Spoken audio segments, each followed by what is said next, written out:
Hello বন্ধুরা, CTET পরীক্ষার বাংলা ক্লাসে আবারও আপনাদের স্বাগতম জানাই। তো আজকে আমরা একটু প্রশ্ন সলভ করব। তো পেডাগোজি প্রশ্নের কারেক্ট আনসারগুলো কী হয় আপনারা আমাদের সঙ্গে সঙ্গে কমেন্ট বক্সে জানিয়ে দিন কারেক্ট আনসার কোনটি হবে, তাতে করে আপনাদের শিকনটাও কিন্তু খুব ভালো হবে। সুতরাং প্রথম প্রশ্ন দেখুন, শিকন কী। তো আপনারা কমেন্ট করবেন কারেক্ট আনসার কী, তখন আপনাদের শিকন কতটুকু হয়েছে সেটা আপনার নিজে থেকে নিজেরা বুঝতে পারবেন। তাই প্রথম প্রশ্ন শিকন হলো অনুশীলন সাপেক্ষ, অনুশীলন নিরপেক্ষ, উভয়ই না কোনোটি নয়। তো এই ক্ষেত্রে দেখুন তো কারেক্ট আনসার কী হয় বন্ধুরা, শিকন কি। দেখুন শিকন হচ্ছে কি অনুশীলন সাপেক্ষ, অনুশীলন নিরপেক্ষ হয় না। ঠিক আছে, যখন নিরপেক্ষ হবে না তখন উভয়ই হওয়ার চান্স নাই, কোনোটি হওয়ার চান্স নাই। সুতরাং অনুশীলন সাপেক্ষ ইজ দ্য রাইট আনসার। পরবর্তী প্রশ্ন আমরা দেখি, শিশুদের উচ্চারণ ছন্দ যতিচিহ্ন শেখাতে হবে। শিশুদেরকে উচ্চারণ শেখাবো, ছন্দ শেখাবো, জ্যোতিচিহ্ন শেখাবো কিসের মাধ্যমে? আবৃত্তির মাধ্যমে, গল্প বলার মাধ্যমে, দেখাও বলার মাধ্যমে, না কোনোটি নয়। শিশুদের দেখুন ছন্দ যেহেতু এখানে আমাদের উল্লেখ রয়েছে, ছন্দ গল্প পড়তেও কিন্তু আমরা জ্যোতিচিহ্ন পাই, উচ্চারণ পাই। তারপর দেখা এবং বলার মাধ্যমে যদিও না থাকে, তো দেখুন এখানে কোনোটি হবে না, গল্প বলার মাধ্যমে থাকছে না, কারণ যেহেতু ছন্দ, ছন্দ আমরা কোথায় পাই? ছন্দ এবং অলঙ্কার। ছন্দ আমরা শুধুমাত্র কবিতার আবৃত্তির ক্ষেত্রে আমরা কি পাই? আমরা ছন্দ পাই। সুতরাং এই ক্ষেত্রে আবৃত্তির মাধ্যমে ইজ দ্য রাইট আনসার।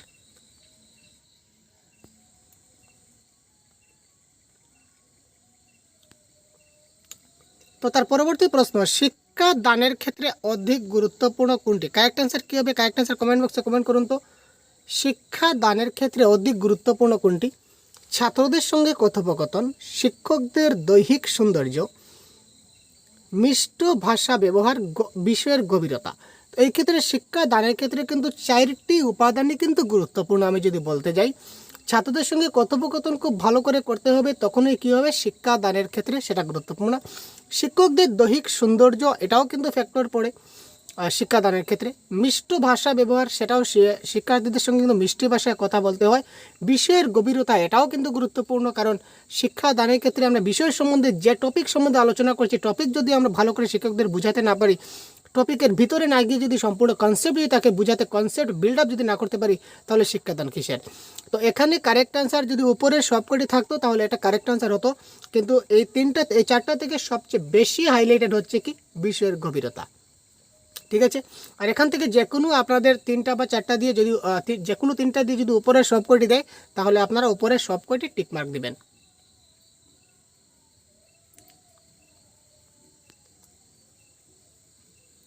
প্রাচীন অনুবর্তন তত্ত্বের প্রবক্তা হলেন, অর্থাৎ প্রাচীন অনুবর্তন যেটা তত্ত্ব, এই অনুবর্তন তত্ত্ব কে দিয়েছিলেন সেটা আপনারা সিডিপিতে কিন্তু আপনারা পেয়েছেন।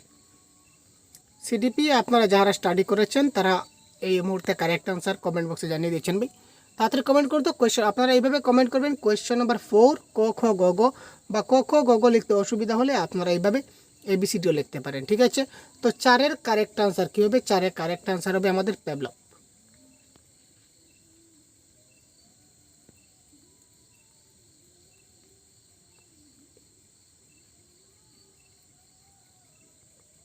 তার পরবর্তী প্রশ্ন আমরা দেখছি, পাঠদানকালে শিক্ষক মহাশয় কিসের উপর জোর দেবেন? একটা শিক্ষক যখন পাঠদান করবেন তখন তিনি কিসের উপর জোর দিবেন? আমরা একটু আগে কিন্তু ডিসকাস করছি, পুস্তকের উপর, বিষয়বস্তুর উপর, শিক্ষা উপকরণের ব্যবহার উপর, কোনোটি নয়। এখানে পাঠদান করলে শিক্ষক মহাশয় 1 নম্বরে বিষয়বস্তুর উপর কিন্তু জোর দেবেন, এবং TLM-এর উপরে কিন্তু জোর দিতে হবে। তো TLM ছাড়াও কিন্তু আমরা শিক্ষাদান করতে পারি, কিন্তু বিষয়বস্তুর উপর কিন্তু আমাদের বিশেষ জোর দিতেই হবে, কারণ যে কনসেপ্ট আমরা বোঝাতে চাইছি, শিশুরা যদি কনসেপ্টে যদি নাই বা বুঝে, তাহলে শিক্ষকের পাঠদান সার্থকতা কখনো প্রকাশ পায় না। সুতরাং বিষয়বস্তুর উপর ইজ দ্য রাইট আনসার।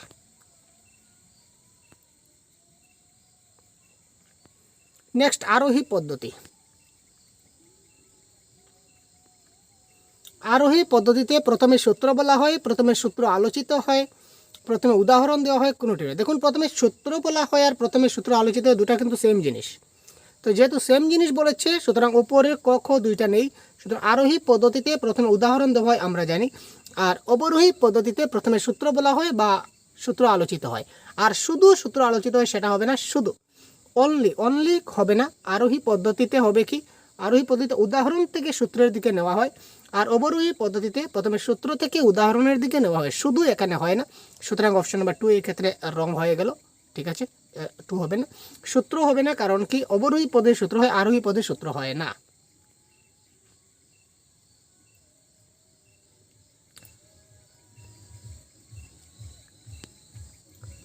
কথনের পরিস্থিতি কীরকম? নেক্সট প্রশ্ন, কথনের পরিস্থিতি কীরকম?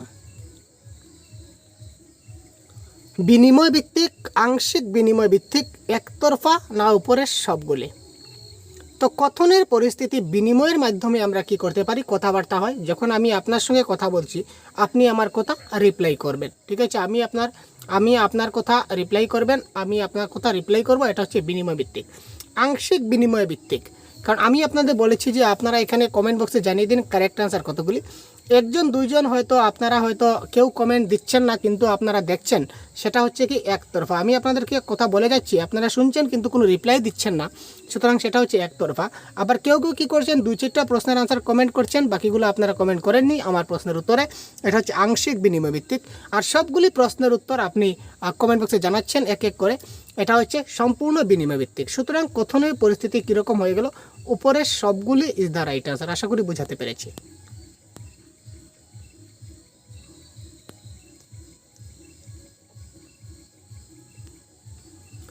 কথা বলার দক্ষতা অর্জন নিচের কোনটির দ্বারা বোঝায় না? এখানে দেখুন না বলেছে, এই নাটা কিন্তু পরীক্ষার হলে আমরা ভালো করে দেখে নেবেন আপনারা। কথা বলার দক্ষতা অর্জন নিচের কোনটির দ্বারা বোঝায় না? সঠিক স্বরনিক্ষেপ, বলার সাবলীল গতি, অস্পষ্ট উচ্চারণ, না বাকপটুত্ব? তো কথা বলতে গেলে কিন্তু আমাদের অস্পষ্ট উচ্চারণ হতে হয় না, সুতরাং এখানে অস্পষ্ট উচ্চারণ ইজ দ্য রাইট অ্যান্সার। উচ্চারণটা স্পষ্ট হতে হবে কথা বলার ক্ষেত্রে।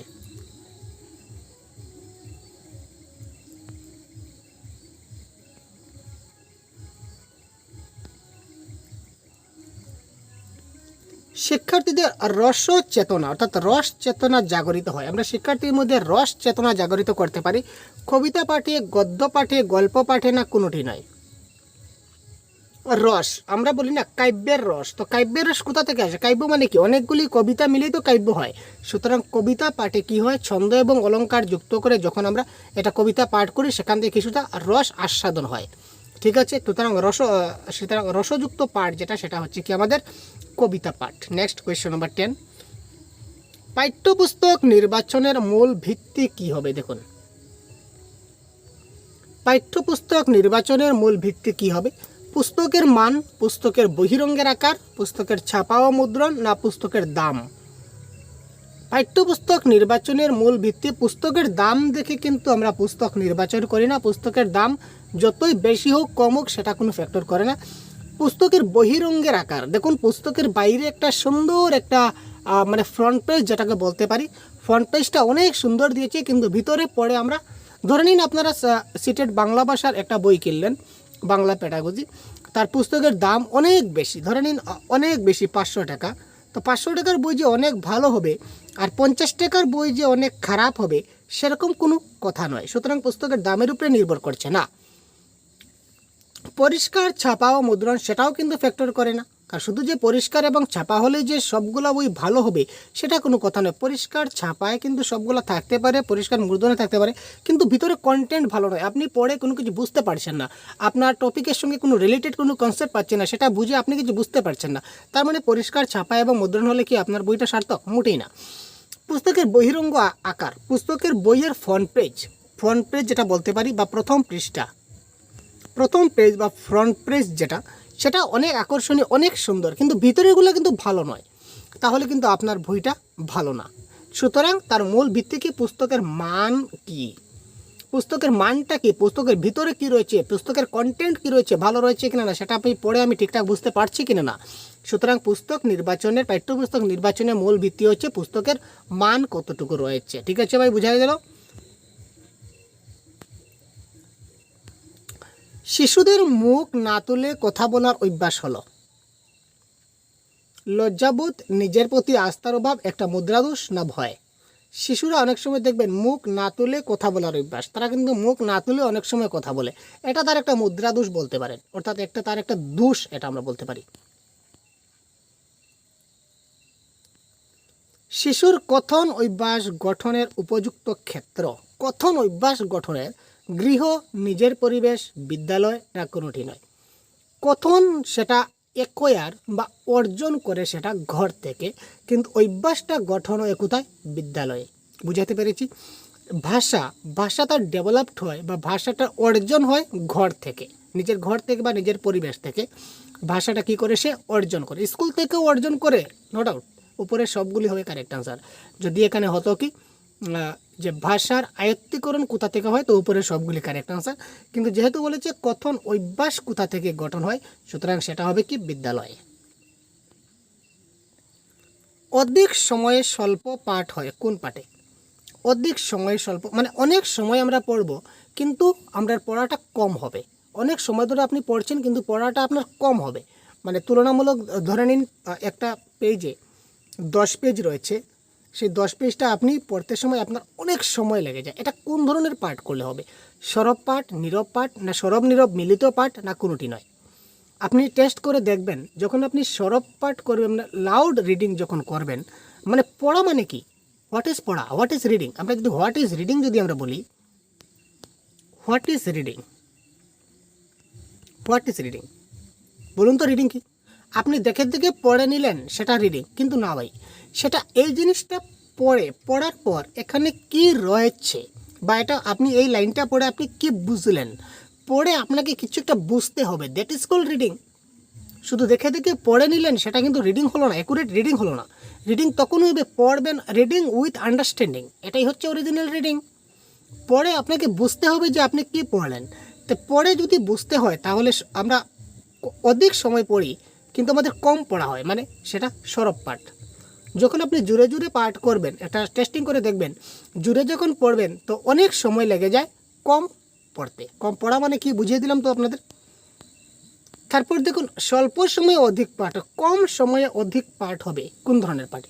কম সময়ে পড়বেন, কিন্তু পড়াটা আপনার বেশি হবে, সেটা হবে সাইলেন্ট রিডিং বা নীরব পাঠে। ঠিক আছে ভাই? নীরব পাঠে যখন আপনি সাইলেন্টলি পড়বেন, আপনি টেস্ট করে দেখবেন, সাইলেন্টলি যখন আপনি পড়বেন মনোযোগ সহকারে, তখন আপনি কম সময়ে অনেক বেশি পড়তে পারেন, অনেক বেশি বুঝতে পারবেন।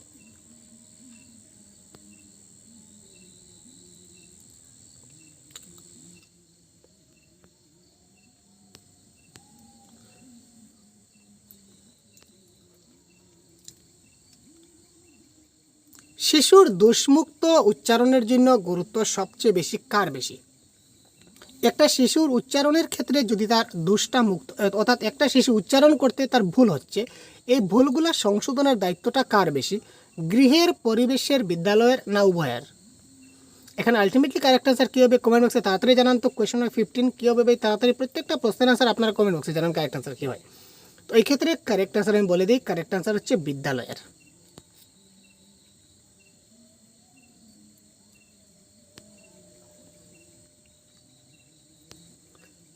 সর্বোত্তম প্রত্যক্ষ শিক্ষণ উপকরণ হিসাবে বিবেচ্য।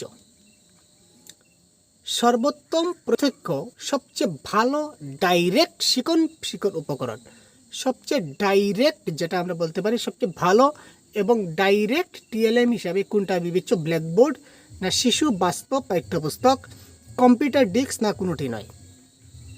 সবচেয়ে বেস্ট যদি আমরা টিএলএম বলি, তাহলে আমরা বলবো শিশু বাস্তব পাঠ্যপুস্তক। মানে শিশু যে লেভেলে পড়াশোনা করে, ওই লেভেলের পাঠ্যপুস্তক তার কাছে সবচেয়ে ভালো টিএলএম। কারণ ছোটো ছোটো বইতে আপনারা দেখবেন, ছোটো ক্লাসের বইতে অনেক পিকচার দিয়েও কিন্তু পড়াশোনা হয়, শুধুমাত্র পিকচার দিয়ে কিন্তু হচ্ছে। রাজ্যিক প্রাথমিক স্তরের শিক্ষাবর্ষকে কয়টি ভাগে ভাগ করা হয়েছে? কারেক্ট আনসার হবে এখানে 3টি স্তরে ভাগ করা হয়েছে, 3টা স্টেজ রয়েছে। শিক্ষাই মাতৃভাষার মাতৃদুগ্ধ উক্তিটি কার? শিক্ষাই মাতৃভাষার মাতৃদুগ্ধ, এই কথাটা কে বলেছিলেন? কারেক্ট আনসার বলেছিলেন, কে বলেছিলেন? রবীন্দ্রনাথ। এটা আমি আগের ক্লাসে বলেছিলাম আপনাদের। ভাষা শিক্ষার মূল কথা হলো, ভাষা শিক্ষার মূল কথা হলো, তো ভাষা শিক্ষার মূল কথা কি? ভালোভাবে পড়তে পারা, লেখা ও পড়া শেখা, ঠিকমতো গুছিয়ে কথা বলা, না চিন্তাকে বাণীমূর্তি দেওয়া? তো ভাষা শিক্ষার মূল কথা হচ্ছে চিন্তাকে বাণীমূর্তি দেওয়া। আপনি যেটা চিন্তা করছেন, সেই চিন্তাটা যেন বাণীমূর্তি হয়। ঠিক আছে? পঠন দক্ষতা অর্জনের উপযুক্ত সময়। এটা পঠন দক্ষতা অর্জনের সবচেয়ে ভালো সময় কোনটি? পঠন দক্ষতা অর্জনের উপযুক্ত সময় কোনটি? প্রথম ও দ্বিতীয় শ্রেণীতে পঠন দক্ষতা অর্জন হয়, তৃতীয় শ্রেণীতে, চতুর্থ শ্রেণীতে না পঞ্চম শ্রেণীতে? তো এই ক্ষেত্রে কারেক্ট আনসার হবে প্রথম ও দ্বিতীয় শ্রেণীতে পঠন দক্ষতা সবচেয়ে বেশি অর্জনের সময় বা সবচেয়ে বেশি অর্জন হয়। তো এই ক্ষেত্রে কারেক্ট আনসার হবে প্রথম এবং দ্বিতীয় শ্রেণী। ঠিক আছে, চলে যাচ্ছি। বাংলা ভাষা শিক্ষাদানের মূল নীতিটি হলো, বাংলা ভাষা শিক্ষাদানের মূল নীতি কী? বাঙালির মাতৃভাষার ঐতিহ্য সম্পর্কে সচেতন করা, বাংলা ভাষার গৌরব বৃদ্ধি করা, স্থানীয় আদিবাসীদের মধ্যে ভাষা সম্পর্কে পারস্পরিক যোগাযোগ নিবিড় করে তোলা, না উপরের সবগুলি? তো কারেক্ট অ্যান্সার কী হয় আপনারা আমাদের সঙ্গে কমেন্ট বক্সে জানাতে ভুলবেন না, কারণ আপনারা যদি কমেন্ট বক্সে কারেক্ট অ্যান্সার না জানান তাহলে কারেক্ট অ্যান্সার কী হবে, আপনাদের মধ্যে কনফিডেন্স লেভেলটা হাই হবে না। সুতরাং আপনারাও আমাদের সঙ্গে সঙ্গে কারেক্ট অ্যান্সার কমেন্ট বক্সে জানাবেন। তো বাংলা ভাষা শিক্ষাদানের মূল নীতি কী? বাঙালির মাতৃভাষার ঐতিহ্য সম্পর্কে সচেতন করা, এটাও কারেক্ট। বাংলা ভাষার গৌরব বৃদ্ধি করা, সেটাও ঠিক আছে। স্থানীয় আদিবাসীদের মধ্যে ভাষা সম্পর্কে পারস্পরিক যোগাযোগ নিবিড় করে তোলা, সেটাও আমরা মানতে পারি। সুতরাং কারেক্ট অ্যান্সার হবে কোনটি? উপরের সবগুলি ইজ দ্য রাইট অ্যান্সার।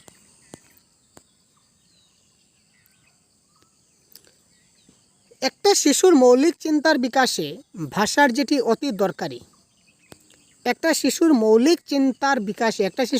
চিন্তার বিকাশ করতে গেলে ভাষার দিক দিয়ে কোনটা সবচেয়ে বেশি দরকারি? উচ্চারণ, ব্যাকরণবোধ, রসবোধ, না কোনোটি নয়? তো এই ক্ষেত্রে কারেক্ট আনসার করলে হবে, আপনারা খুব তাড়াতাড়ি কমেন্ট বক্সে জানান তো ভাই এই ক্ষেত্রে কারেক্ট আনসার কী হবে? এই ক্ষেত্রে কারেক্ট আনসার হবে রসবোধ থাকতে হবে তার মধ্যে, অর্থাৎ সে ওই জিনিসটা পড়ে সেটা থেকে মজা পেতে হবে, আনন্দ পেতে হবে, সেটা থেকে রস আস্বাদন করতে হবে, তখন তার মৌলিক চিন্তার বিকাশ হবে। শিক্ষাকে পাঠ চলাকালীন আরও আকর্ষণীয় করতে শিক্ষককে জানতে হবে। ধরে নিন একজন শিক্ষক একজন ক্লাস পরিচালনা করছেন, তিনি ক্লাস কন্ডাক্ট করছেন, ক্লাস চলছে। তো এই ক্লাস যে চলছে, এই চলাকালীন ক্লাসকে, চলন্ত ক্লাসকে, ঠিক আছে ভাই, তো চলন্ত ক্লাসকে আরও অ্যাট্রাকটিভ করতে গেলে শিক্ষককে কি করতে হবে? বিধিবদ্ধ শিক্ষা জানতে হবে শিক্ষকের, নাকি নিয়মানুবর্তিতা জানতে হবে, নাকি অভিনয় করতে হবে বা অভিনয় জানতে হবে, নাকি খেলাধুলার মাধ্যমে শেখাতে হবে? তো কারেক্ট आंसर কী হবে এখানে খুব তাড়াতাড়ি কমেंट করুন। तो क्वेश्चन नंबर 23 का सवाल आपके सामने है दोस्तों, आप लोग कृपया उसका आंसर दीजिए, क्योंकि इस तरह का सवाल आपका एग्जाम में आने वाला है दोस्तों। बहुत बढ़िया सा प्यारा सा मीठा सा सवाल है। তো দেখুন, শিক্ষাকে পাঠ চলাকালীন সময় আরও যদি আকর্ষণীয় করতে হয় তাহলে শিক্ষককে কী করতে হবে? অভিনয় করতে হবে, কারণ অভিনয়ের মাধ্যমে শিশুরা কী করতে পারে? খুব ভালো করে শিখতে পারে, বুঝতে পারে। সুতরাং অভিনয় is the most important point. একটি প্রবন্ধ রচনা প্রতিযোগিতা, এটি শিক্ষাদানের কোন শ্রেণীর প্রশিক্ষণ? একটি প্রবন্ধ রচনা প্রতিযোগিতা, এটি শিক্ষাদানের কোন শ্রেণীর প্রশিক্ষণ বলে আপনারা ভাববেন? প্রবন্ধ যেটা বলেছে কি প্রবন্ধ, এটা হচ্ছে একটা কি রচনা প্রতিযোগিতা, এটা অর্থাৎ রচনা প্রতিযোগিতাটা কোন শ্রেণীর প্রশিক্ষণ হবে? সামর্থ্যভিত্তিক, কর্মশালা ভিত্তিক, না পর্যবেক্ষণ ভিত্তিক, না অভিনয় ভিত্তিক? তো যেহেতু প্রবন্ধের মাধ্যমে রচনা লিখবে, সেটা হচ্ছে কি কর্মশালা ভিত্তিক, কাজের ভিত্তিতে তার প্রশিক্ষণ হচ্ছে, কাজ করছে সে, কর্ম করছে, কর্মশালা ভিত্তিক। সুতরাং কর্মশালা ইজ দ্য রাইট আনসার। তারপরের প্রশ্ন দেখুন, একটি শ্রেণীকক্ষে বাংলা জানে না এমন ছাত্রের সংখ্যা কম, সেক্ষেত্রে শিক্ষক মহাশয় বাংলা জানে। একটা ক্লাস রয়েছে, আপনি বাংলা ক্লাস নিচ্ছেন, কিন্তু আপনার ছাত্রছাত্রীরা কিন্তু সব ছাত্র কিন্তু বাংলা বুঝে না। সবচেয়ে কম সংখ্যক ছাত্র আছে যারা বাংলা বুঝে, বেশিরভাগ ছাত্রই আছে যারা বাংলা বুঝে না। এই অবস্থায় শিক্ষক মহাশয় কী করবেন? অভিনয় করবেন, বাচিক উপস্থাপন করবেন, পড়ানোর কর্তব্য পালন করবেন, নাকি উচ্চস্বরে পড়াবেন? কোয়েশ্চন নাম্বার 25, কারেক্ট আনসার কী হবে বলুন তো?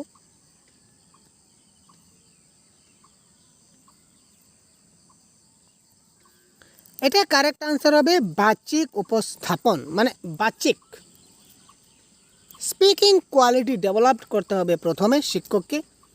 স্পিকিং কোয়ালিটি যদি তিনি ডেভেলপ করেন তাহলে শিক্ষার্থীরা তার স্পিকিং কোয়ালিটিটা বুঝতে পারবে এবং বুঝতে পারবে। সুতরাং স্পিকিং কোয়ালিটিটা কী করতে হবে? ডেভেলপ করতে হবে। বাচিক উপস্থাপন is the right answer. Next প্রশ্ন, ভাষার দক্ষতা হচ্ছে কি একটা চর্চিত শক্তি। আপনারা দেখতে পাচ্ছেন আনসার কিতে দেখিয়ে দেওয়া হয়েছিল। ভাষার দক্ষতা এখানে মানসিক শক্তি, চর্চিত শক্তি, কল্পনার শক্তি না ভাব শক্তি। এটা কারেক্ট অ্যান্সার হবে চর্চিত শক্তি। ভাষার বোধ পরীক্ষণ হলো, ভাষার বোধ পরীক্ষণটা কি? সুষ্ঠু শিক্ষাদান বা সুষ্ঠু শিক্ষাদান, ভাবের আদান প্রদান, না মনসমীক্ষণ, না কোনোটিই নয়। কারেক্ট আনসার কী হবে? Question number 27। কম সময়ে বেশি প্রশ্ন ডিসকাস করছি, খুব তাড়াতাড়ি ক্লাসটা শেষ করব আজকে।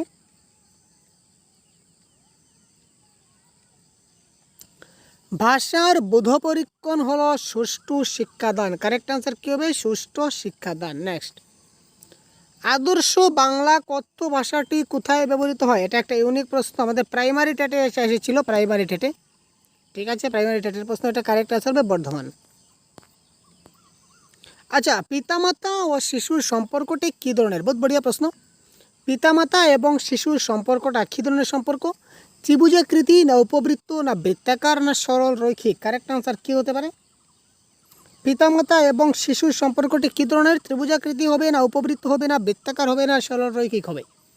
তো এই ক্ষেত্রে কারেক্ট আনসার হবে, এখানে দেখুন পিতা মাতা থেকে একটা শিশুর জন্ম হচ্ছে বা এই শিশুর শিক্ষার বিকাশে পিতার অবদান থাকে, মাতার অবদান থাকে, সুতরাং এটা কোন আকৃতির হলো ভাই? ত্রিভুজ আকৃতি। সুতরাং ত্রিভুজ আকৃতি, এইটা রাইট অ্যান্সার। ভাষা শিক্ষা উপকরণ হলো, ভাষা শিক্ষার ক্ষেত্রে টিএলএম, ভাষা শিক্ষার মধ্যে টিএলএম কে? সহায়ক শিক্ষক, না ছাত্রবন্ধু, না দ্বিতীয় শিক্ষক, না প্রধান শিক্ষক? এখানে ভাষা শিক্ষা উপকরণ বলতে কাকে বোঝানো হচ্ছে? ভাষা শিক্ষা উপকরণ এখানে কে? এখানে কারেক্ট আনসার সহায়ক শিক্ষক। তো সহায়ক শিক্ষক বলতে এখানে কিন্তু অ্যাসিস্ট্যান্ট টিচার বোঝানো হয় নাই। আমরা সহায়ক শিক্ষক বলতে জেনারেলি অ্যাসিস্ট্যান্ট টিচার বুঝি, কিন্তু সহায়ক শিক্ষক বলতে যে শিক্ষক ছাত্রদেরকে শিক্ষণের ক্ষেত্রে সহযোগিতা করেন, সাহায্যের হাত বাড়িয়ে দেন, ওনাকেই বলা হয় কি? সহায়ক শিক্ষক। সুতরাং এখানে ভাষা শিক্ষার উপকরণ হচ্ছে কি? সহায়ক শিক্ষক। কারণ শিক্ষক যদি ছাত্রদেরকে ভালো করে বুঝিয়ে দেন একটা জিনিস শেখার ক্ষেত্রে, তখন ছাত্ররা খুব ভালোভাবে শিখতে পারবে। সুতরাং এখানে সহায়ক শিক্ষক একটি হচ্ছে টিএলএম। টিএলএম কি? টিএলএম হচ্ছে যার মাধ্যমে শিক্ষার্থীরা শিখতে পারে, দ্যাট ইজ কল টিএলএম। তো এই শিক্ষকের মাধ্যমে, সহায়ক শিক্ষকের মাধ্যমে শিশুরা শিখতে পারছে, সুতরাং সহায়ক শিক্ষক ইজ এ জ্যান্ত টিএলএম। লেখার আগ্রহ বাড়লে কি হবে? বড়িয়া কোয়েশ্চন। লেখার আগ্রহ বাড়লে কি হবে? বাড়ালে কি হবে? ছাত্রদের মধ্যে যদি লেখার আগ্রহটা যদি আমরা বৃদ্ধি করাই তাহলে কি হবে? লেখা আরও মসৃণ হবে, লাবণ্যময় হবে, সুন্দর ও পরিচ্ছন্ন হবে, না যুক্ত বর্ণ সুশ্রী হবে? কারেক্ট অ্যান্সার কী হবে? কী হবে কারেক্ট অ্যান্সার বলুন তো কমেন্ট বক্সে খুব তাড়াতাড়ি ভাই। লেখার আগ্রহ বাড়লে কী হবে? ভাষা আরও মসৃণ হবে, লাবণ্যময় হবে, সুন্দর ও পরিচ্ছন্ন হবে, না যুক্তবর্ণ সুশ্রী হবে? কারেক্ট আনসার কী হবে? এখানে কারেক্ট আনসার হবে লেখার আগ্রহ বাড়লে লেখাটা কি হয়? সুন্দর এবং পরিচ্ছন্ন হবে, is the right answer. Next দেখছি, একটি গ্রামের ছাত্র এবং একটি শহরের ছাত্রের মধ্যে মৌলিক পার্থক্য কি? বেসিক ডিফারেন্স কি রয়েছে? একটা গ্রামের ছাত্র এবং একটা শহরের ছাত্রের মধ্যে বেসিক ডিফারেন্স কি? মৌলিক পার্থক্য কি বলুন? তার পোশাক নির্বাচন, না তার আচরণ, না তার মানসিকতা, না তার ভাষাগত? কোনটা কারেক্ট? কী হবে কারেক্ট আনসার? তাড়াতাড়ি বলুন তো ভাই। একটা গ্রামের ছাত্র আর শহরের ছাত্রের মধ্যে মৌলিক পার্থক্য কোনটি? তার পোশাক নির্বাচন। গ্রামের ছাত্র শহরের ছাত্রের মধ্যে পোশাক নির্বাচনে কিন্তু থাকে না, আচার আচরণ সবার সমান হয় না। গ্রামে যেরকম ভদ্র আচরণ, অভদ্র আচরণ, শহরেও সেম টু সেম ভদ্র অভদ্র আচরণ থাকে। ভাষাগত দিক দিয়েও কিন্তু ডিফারেন্স থাকে না। মানসিকতার ক্ষেত্রে, মানসিকতার দৃষ্টিভঙ্গি থেকে গ্রামের ছাত্রদের এবং শহরের ছাত্রদের মৌলিক পার্থক্য থাকে। আশা করি বুঝতে পারছেন। যদি বুঝতে না পারেন তাহলে কমেন্ট বক্সে জানান, পরবর্তী ক্লাসে এই নিয়ে ডিটেলস আপনাদের বুঝিয়ে দেওয়ার চেষ্টা করব। ভাষার একক কী বলুন? কারেক্ট আনসার কী হবে? ভাষার একক কী? বাক্য, শব্দ, অর্থ, ধ্বনি। কারেক্ট আনসার কি? Question number 33। ভাষার একক কী? বাক্য, শব্দ, অর্থ, ধ্বনি। কারেক্ট আনসার কী হবে? ভাষার একক কী? তো ভাষার একক হচ্ছে, যারা জানা নেই জেনে যান ভাই, কারেক্ট আনসার হচ্ছে বাক্য। ভাই কাব্যের প্রাণ থাকে কোথায়? কাব্যের প্রাণ কোথায় থাকে বলুন তো? একটা কাব্য, কাব্য মানে কি? অনেকগুলি কবিতা মিলে একটা কাব্য রচিত হয়। তো কাব্যের প্রাণ থাকে, বলা হয়েছে কাব্যের একটা প্রাণ আছে। কাব্যের প্রাণটা কোথায় আছে? কাব্যের অর্থে আছে, না বাক্যে আছে, না ভাষায় আছে, না সংলাপে আছে? তো কাব্যের প্রাণ থাকে কোথায়? থাকে তার অর্থে। কাব্যের প্রাণ কোথায় আছে? তার অর্থের মধ্যে কিন্তু তার প্রাণ লুকিয়ে আছে। কবিতার মধ্যে কবিতার অর্থ আছে, তাই না? অর্থগুলো বুঝেই তো শিশুরা কী করে? রস আস্বাদন করে, তাই না? সুতরাং কাব্যের প্রাণ কোথায় থাকে? কাব্যের অর্থের মধ্যে থাকে, কবিতার অর্থের মধ্যে থাকে।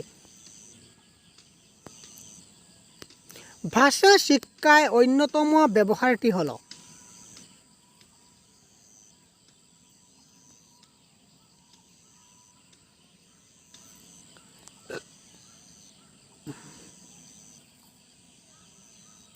ভাষা শিক্ষায় অন্যতম ব্যবহারটি হলো, ভাষা শিক্ষা যদি একজন খুব ভালো করে ভাষা শিক্ষা আয়ত্ত করে নিতে পারে, তখন সেটা সে ব্যবহার করতে পারবে কোথায়? তার ব্যবসা বাণিজ্যে, কথোপকথনে, না ভাষা বুঝে, না বিদেশ ভ্রমণে। দেখুন এখানে সবটাই কিন্তু কারেক্ট। ভাষা শিক্ষা যদি ভালোভাবে করে তাহলে কিন্তু কথোপকথন ঠিকঠাকভাবে করতে পারবে, ভাষা বুঝাও সেটা হতে পারে, বিদেশ ভ্রমণ হতে পারে। কিন্তু বাণিজ্য হবে কারেক্ট আনসার, কারণ সবটির মধ্যে কিন্তু বাণিজ্য নিহিত। বিদেশ ভ্রমণ, বাণিজ্য, ব্যবসা বাণিজ্যের ক্ষেত্রেও কিন্তু বিদেশ ভ্রমণ হতে পারে। আর বাণিজ্যের মধ্যে ভাষা বুঝে নিহিত আছে। আবার কথোপকথন ছাড়া ব্যবসা বাণিজ্য হবে না। সুতরাং এখানে ব্যবসা বাণিজ্য দ্য রাইট আনসার। অর্থাৎ আমরা বলি না যে তোমার মুখটা এত বাজে রে ভাই, তোমার দ্বারা ব্যবসা বাণিজ্য হবে না, তোমার দ্বারা দোকান চালানো হবে না, তুমি পারবে না, তোমার দোকানে কাস্টমারই আসবে না, তোমার ব্যবহারে ঠিক নয়। মানে কি? তার ভাষা শিক্ষাই হয়নি। ঠিক আছে, তাই না? তো আশা করি বুঝতে পারলেন। তো option number is the right answer.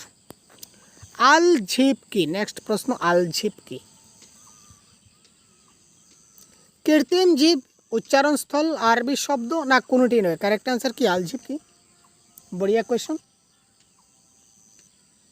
আলজিব হচ্ছে একটা উচ্চারণের যে স্থল, আমরা বলি না আলজিব, আমাদের জীব আছে, জীবের ভিতরে আরেকটা জীব আছে যেটাকে বলা হয় আলজিব। সুতরাং সেটা কি? আমার উচ্চারণ স্থল। নেক্সট,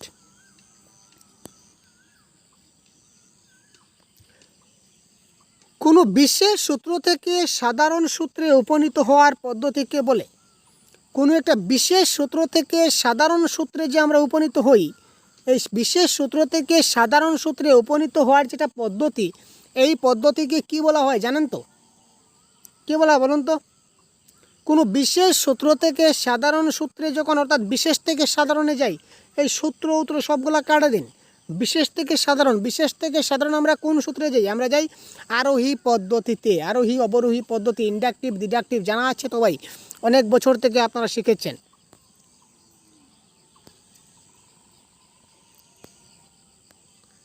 একজন আদর্শ শিক্ষকের বৈশিষ্ট্য হলো তার উদাত্ত কণ্ঠস্বর, তীব্র কণ্ঠস্বর, নানা ভাষায় কণ্ঠস্বর, না মৃদু কণ্ঠস্বর? কারেক্ট আনসার কি? বড়িয়া কোয়েশ্চন।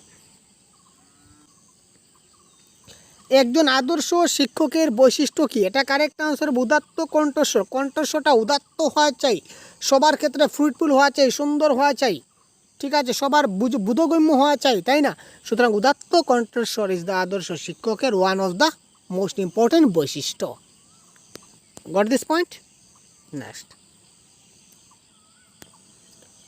একটি শ্রেণীকক্ষে অসম পরিবেশ বলতে কি বোঝায়? একটা শ্রেণীকক্ষের পরিবেশটা অসম। অসম বলতে অসম রাজ্য নয় ভাই, অসম বলতে অসম রাজ্য নয়, ঠিক আছে? অসম বলতে কিছু একটা অভাব রয়েছে। কোনটার অভাব রয়েছে? শিক্ষা উপকরণের অভাব, টিএলএমের অভাব রয়েছে। শ্রেণীকক্ষে যদি ছাত্রছাত্রী নাই থাকে তাহলে আর ক্লাসরুম আর হলোই বা কী করে? শ্রেণীকক্ষে যদি ছাত্রই না থাকে তাহলে ক্লাসরুম কেন বলবো? সেটাকে ডাইরেক্ট রুম বলবো, ঠিক আছে? সুতরাং শিক্ষা উপকরণের অভাব, টিএলএমের অভাব। ভাষার উন্নয়ন মানে? Next question, question number 40। Correct answer কী হবে তাড়াতাড়ি কমেন্ট করুন। ভাষার উন্নয়ন মানে সমাজের উন্নতি, বাণিজ্যের উন্নতি, ব্যক্তির উন্নতি, না বিদ্যালয়ের উন্নতি? কারেক্ট আনসার কোনটি হবে তাড়াতাড়ি কমেন্ট করুন।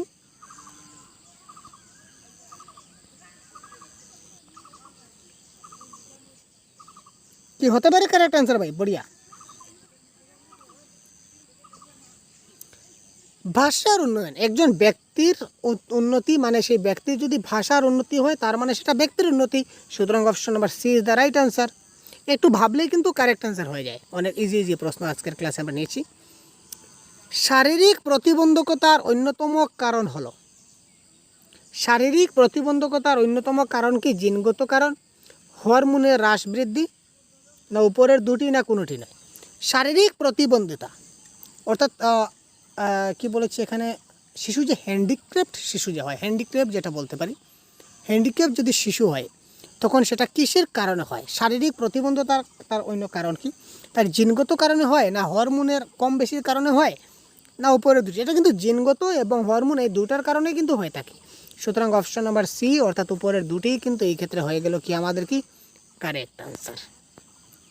শিকন হলো একটি কি, বলুন তো? এই প্রশ্নের কারেক্ট আনসার আপনাদের বলতেই হবে, না বললে কী করে হবে?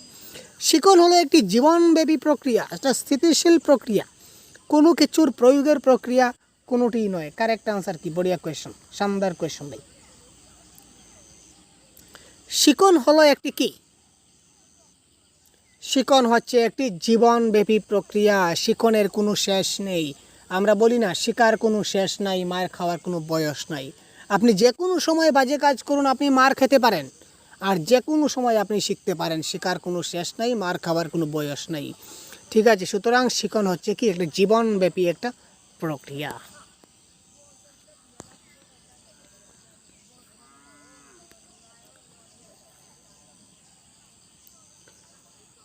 ভালো শিকনের জন্য নিচের কোন বিষয়টি শিশুর অভ্যাসের সাথে যুক্ত? একটা ভালো শিকনের জন্য নিচের কোন বিষয়টি শিশুর অভ্যাসের সঙ্গে যুক্ত আছে সেটা আমাদের বলতে হবে। অল্প বয়স থেকে শিকন শুরু, উপযুক্ত অনুশীলন, সঠিক মনোযোগ, উপরের সবকিছু। অর্থাৎ কি, একটা শিশু যদি ভালোভাবে শিখতে চায় তাহলে তার কোন কোন অভ্যাস তাকে গড়ে তুলতে হবে? 1 নম্বর দেখুন, তার ক্ষেত্রে কি সঠিক মনোযোগ সে দিতে হবে। যদি সে সঠিকভাবে মনোযোগ দেয় তখনই কিন্তু সে জিনিসগুলো খুব ভালো করে শিখতে পারবে। যদি তার মধ্যে মনোযোগ না থাকে, পড়ার ক্ষেত্রে তার মন না থাকে, মন না বসে, মনোযোগ না বসে, পড়ার প্রতি আগ্রহ না থাকে, তাহলে কিন্তু সে পড়া শিখতে পারবে না, যে কোনো কিছু সে শিখতে পারবে না, নট লিস্ট পড়া। তারপর উপযুক্ত অনুশীলন, সে যা পড়বে সেটার প্রতি অনুশীলন করতে হবে, তাই না? অল্প বয়স থেকে শিখন শুরু করতে হবে। আজকে একটা উদাহরণ, যেমন সিটেট পরীক্ষা আমাদের হবে জুলাইতে বা আগস্টে। আপনি যদি জুন মাসের একদম শেষ দিকে বা জুন মাসে প্রথমে যদি বলুন যে পরীক্ষা জুলাইয়ে হবে, আর আমি শুধু জুন মাসটা পড়ব, জুন মাসটা পড়েই আমি একদম 150-এর মধ্যে 130 প্লাস পাবো, দ্যাট ইজ কল, আমি বলবো ইম্পসিবল। আপনারা আমার সঙ্গে চ্যালেঞ্জ করে ট্রাই করে দেখতে পারেন। আপনি জীবনে কোনোদিন কিছু পড়েননি, আপনি জুন মাস সম্পূর্ণ দিনে রাতে আপনি একদম খানি ঘুম সব কিছু ত্যাগ করে আপনি ছেড়ে দিয়ে শুধু পড়তে থাকুন, তবুও আপনি একটা হয়তো পাস করতে পারেন, ক্যাটাগরিক্যালি ফার্স্ট, সেটা বলা যায়, কিন্তু ভালো নম্বর আপনি পাবেন না। আর আপনি যদি এই 1 মাসে যদি ভালো নম্বর 130 প্লাস পাচ্ছেন, আর যারা আজকে 3 বছর 4 বছর থেকে পড়ছে তাদের কি গতি ভাই? তারার কথা ভাবুন। সুতরাং অল্প বয়স থেকেই কী করতে হবে? শিখন শুরু করতে হবে ভালো শিখন হতে গেলে। সুতরাং এখানে কারেক্ট আনসার হবে কি উপরের সব কয়টি is the right answer. Goat this point?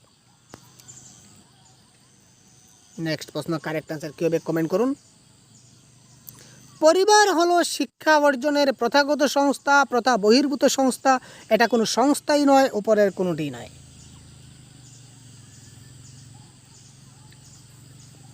পরিবার কি? পরিবার প্রথাগত সংস্থা হবে, না প্রথা বহির্ভূত সংস্থা হবে, না এটা কোনো সংস্থাই না, না উপরের কোনোটাই নয়। পরিবার কি? পরিবারটা হচ্ছে শিক্ষা অর্জনের ক্ষেত্রে কি বলতে হবে, শুধু পরিবার বললে হবে না, পরিবার হলো শিক্ষা অর্জনের ক্ষেত্রে কোনটি।